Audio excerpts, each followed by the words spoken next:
Hello, everyone. I'm Linda Johnson. Yes, host of Story Talk, which will soon be coming. Um, Listen, for Black History Month, one of the books I'm going to talk about is Black on the Wall. This is my husband, him and his dad's story. And I want to talk about Black on the Wall. And it's about their careers on Wall Street. And his dad was the first African American to own a seat on the American Stock Exchange, also known as the Amex.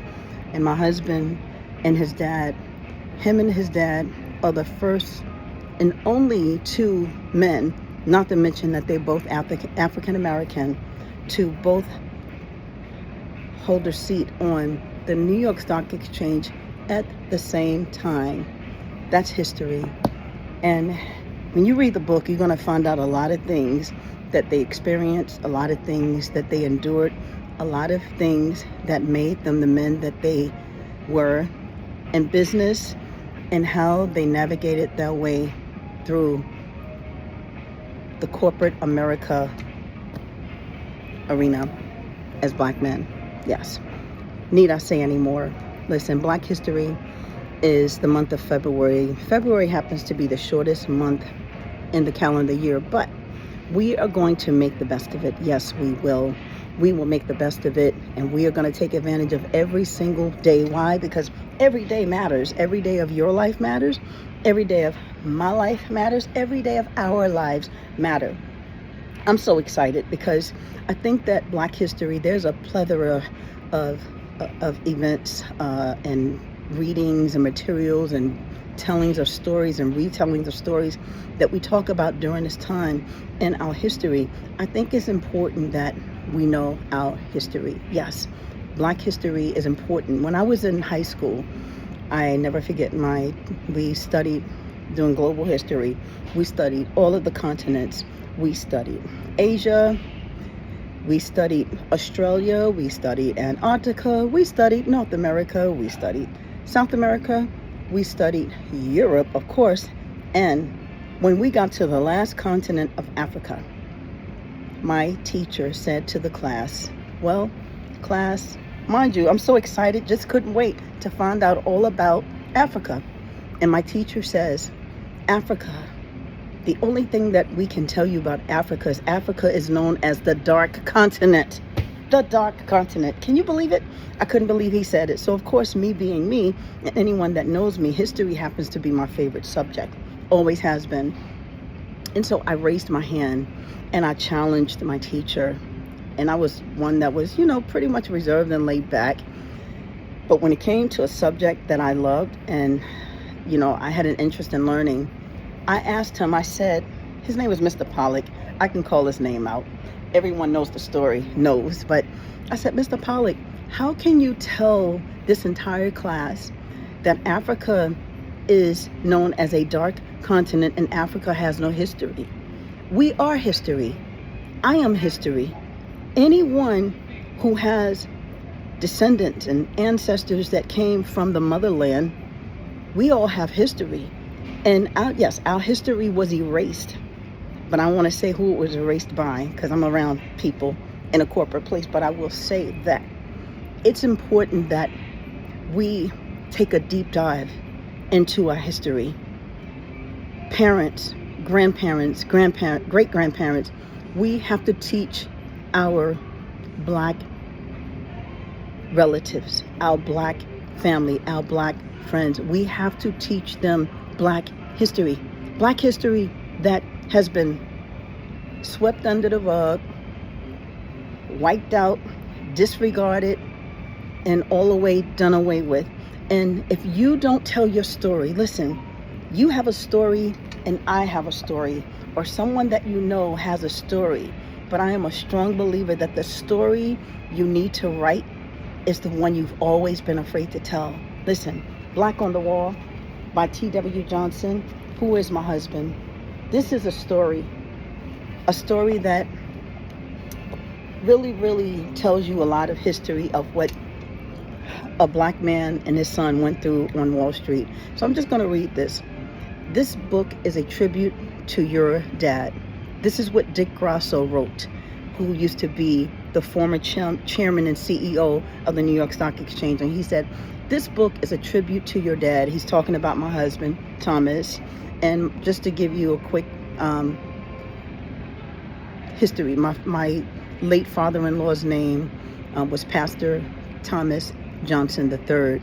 My husband is Elder Thomas Johnson IV. And so this is what Mr. Grasso said. This book is a great tribute to your dad. His story, told by a loving son who followed in his footsteps, is a recognition that anything is possible in America if one never gives up. A heartwarming story of a man who defied all obstacles to rise in a world where scarce few minorities were accepted. Even Herrera was to have his son follow in his footsteps.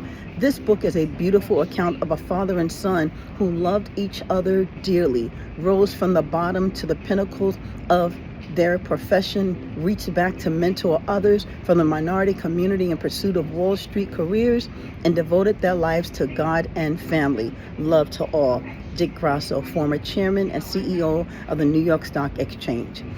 Elder Thomas Johnson, and that's what Mr. Grasso said. And just to let you know a little about my husband, he is a new author who hopes to build awareness that Black history is not just a month, but a daily lifestyle of every Black man, woman, boy, and girl in the struggle to find his right place in our American society. So, Black on the Wall by T.W. Johnson. Pick it up. It's available on the download stores.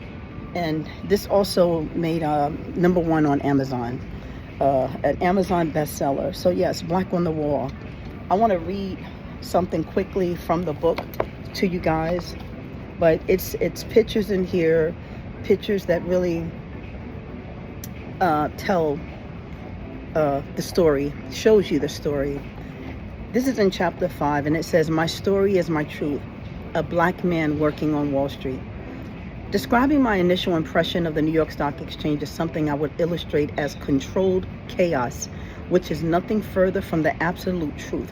Somehow, I was made for this kind of fast-paced, non-stop, ever-increasing, super-hyped environment of movers and shakers from every direction that never stopped from the moment the opening bell rang until the end of day at the closing bell.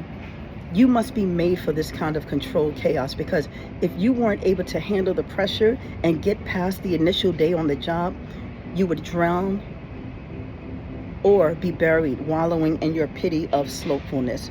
In other words, there was never any time for giving up or quitting, regardless of whatever was taking place in the markets. You had to be strong-willed, tough-skinned, and able to withstand any unexpected direction of a fierce wind. My adrenaline was constantly pumping as the flame of passion to save the day at any given moment was on the line. Some of my most memorable moments at the New York Stock Exchange and the many people who supported me during my career can clearly be seen in some of the photos I am sharing in my book. Although there are so many pictures and images of life with my dad and the people we worked with down through the years, I want to highlight some that are near and dear to my heart, as well as some that I know my dad would have agreed upon sharing in this book. And he goes on to share many things. And then in chapter 6, he says that my greatest accomplishment on the floor was trading Enron and surviving it, because it's a part of history. Not just Black history, but history on a whole, because history is our legacy. History is the blueprint we leave our family, friends, and generations to follow once we make our transition from earth to heaven. One of my father's greatest accomplishments was being able to break the color barrier by bringing people together. He had a way with people that I always admired in the church, on the job, and even in our community, which was invaluable. Not everybody loved him, because my dad could be quite intimidating, as he was sharp when it came to business and knowledge. He was a tough act to follow, which made him stand out amongst his peers. He was very well loved in the church, the place where he eventually laid down a solid foundation for the soul saving of those who were lost, brokenhearted, and in need of spiritual healing. He knew how to separate the church from his work, but when it was all said and done, everyone knew that my dad was a divine connection with God, and it was appreciated in word and in deed as he graced the New York Stock Exchange with his presence. Everyone called him the Rev, and I was known as TJ. And that's all I'm going to share from the book. Listen, Black on the Wall is a must read. You must pick up this book. And please, if you are interested in talking with the author, if you would like to feature him on your program or something that you're doing for Black History, my husband's name is Thomas W. Johnson IV. And you can email me at marshaelin@gmail.com. That's marshaelin@gmail.com. Again, that's marshaelin@gmail.com. I am so excited. I'm so excited. I'm so excited for the unknown, because I'm going to tell you something. When you begin to not just tell your story, show your story, live your story, be your story, and be the change, then you are on your way to greatness. Yes, you are. So in closing, I want to share scripture that aligns with my mission.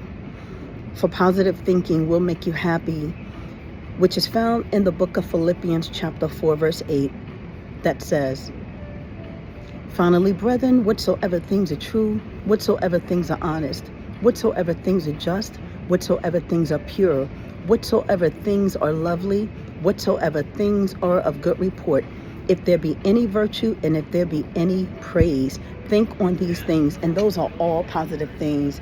Listen, thank you. Thank you for listening. Thank you for sharing. Remember, email me, marshaelin@gmail.com. You need to talk about Black on the Wall by T.W. Johnson. You will not be disappointed. Thank you all. Be blessed. And I will see you next time on Story Talk, starting February the 1st for Black History Month. And yes, we will be talking about Black on the Wall. Thank you so much. See you soon. I'm Linda Johnson. Have a blessed day.